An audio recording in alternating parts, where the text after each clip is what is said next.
La Finlande et la Suède pourraient bientôt rejoindre l'OTAN. C'est en tout cas ce que les deux pays ont demandé dimanche en marge d'une réunion informelle des ministres des Affaires étrangères de l'Alliance. Le parti au pouvoir en Suède a pourtant longtemps été opposé à une adhésion, mais l'invasion russe de l'Ukraine a changé la donne.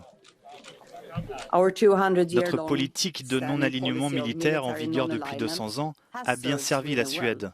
Mais la question qui se pose est de savoir si le non-alignement militaire continuera à bien nous servir.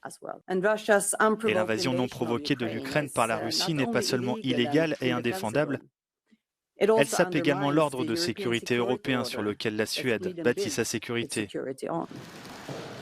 Un peu plus tôt dans la journée, la Finlande avait été la première à demander son adhésion à l'OTAN, se disant prête, elle aussi, à renoncer à son statut de neutralité. Nous vivons aujourd'hui un jour historique. La Finlande va maximiser sa sécurité. Et cela n'échappe à personne. Dans les rues d'Helsinki, les Finlandais étaient partagés entre enthousiasme et scepticisme après cette annonce historique.